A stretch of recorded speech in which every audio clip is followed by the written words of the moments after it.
There's a marina and an entire city here.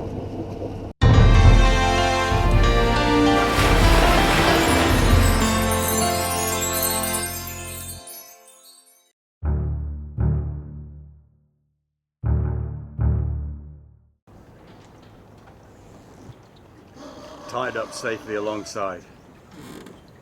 I couldn't film the rest of coming in because I obviously had to concentrate, but this is it from the inside, and there's a gap just over there which I came through here, and I didn't see any of this until I was about there somewhere. I couldn't see a thing until I was well in the breakwater. A bit scary. Yeah, James was on the radio and brought me all the way in here, which was great because I didn't know which way to go. But guess who's here? The French boat that I saved a couple of weeks ago when they were going ashore because their anchor was dragging. I haven't seen them yet, but they do owe me a few beers. Yeah, the facilities here are somewhat basic. Everything's a bit worn out, old, or just plain useless. But the thing of it is it's very, very cheap in here. And it's full of liveaboards, which is brilliant. Loads of like-minded people with other crappy boats full of crap like mine. Well, I've got a great boat, but it's just covered in crap.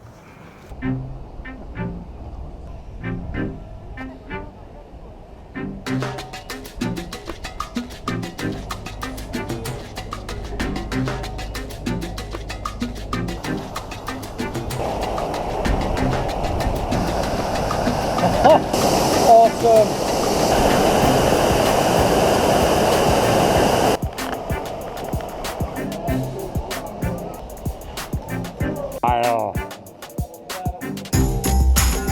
Lovely.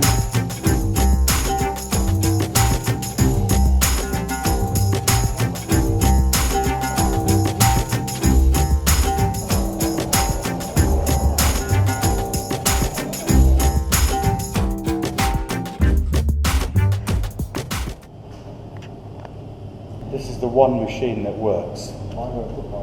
That's the one that doesn't. I'll try using this one.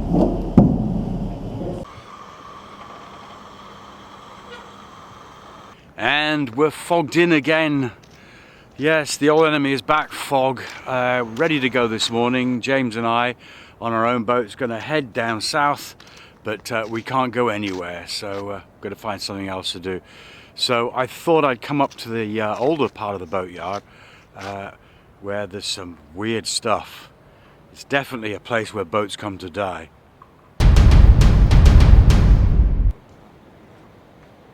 There's a type of material not used much these days, which is called ferrous cement, and it's used to make boats like this. But as a friend of mine who's in the marine insurance business has told me, they're non-insurable. The reason why? This is what happens when you hit something with a ferrous cement boat. Look at that. Oh my God. They crack and they crumble, and then they sink. This one didn't sink, obviously, because it's here. Somebody's beautiful boat, just bought here, made it ashore and abandoned. And that's the story of a lot of boats that have ended up here. They've all come to die.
Woke up this morning, bing, bing, bing, bing, and the weather was just great for sailing.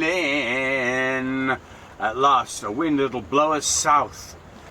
All the flags and the whirly things are whirling and flagging in the right direction, so that's good. Down below making coffee, but the exciting thing about it is that we're making we've left the rears now, that's all in the past, that's in our rear.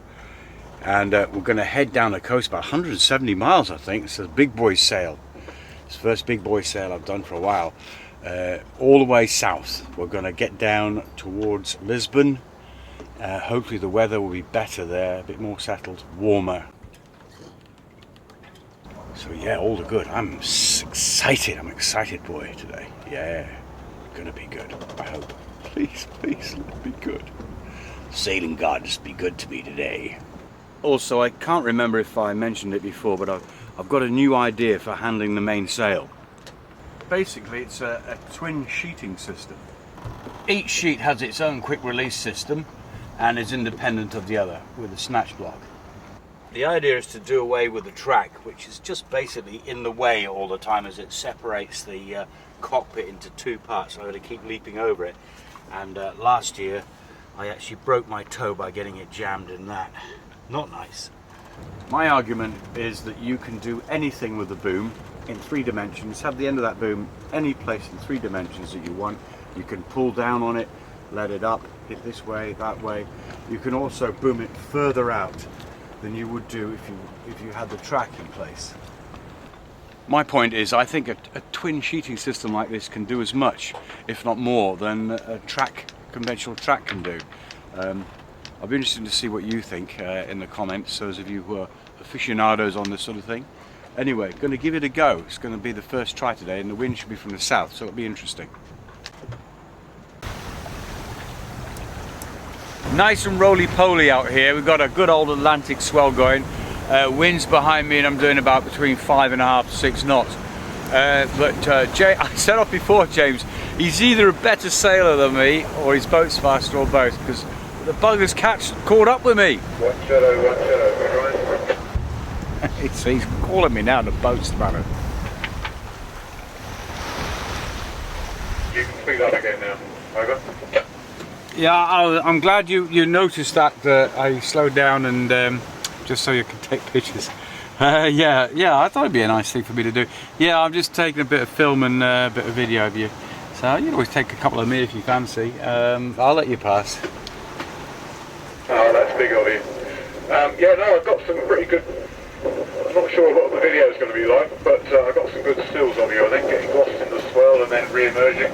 Okay, anyway, you go ahead of me and then I don't have to navigate, I'll just follow you. Okay, no worries.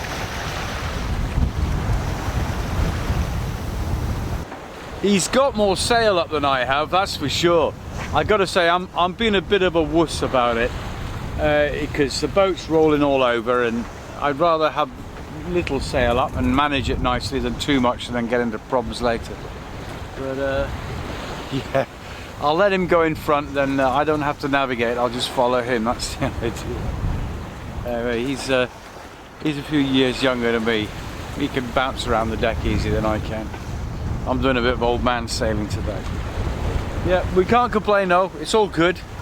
Streaming south at between 5 and 6 knots towards the sunny weather. As you can see by my coat, the winter seems to have caught up with us up in the northern parts of Portugal, so south it is. The evening is turning into a beautiful night. On our way from Cobro Vazim down to Cascais. This guy gave me a bit of a scare. He came out of the evening haze bearing down on me from behind, doing 14 knots, which is fast for a boat. You can see there it's fairly close to me, but I moved out of his way because I wasn't sure which way he was going to try and pass me.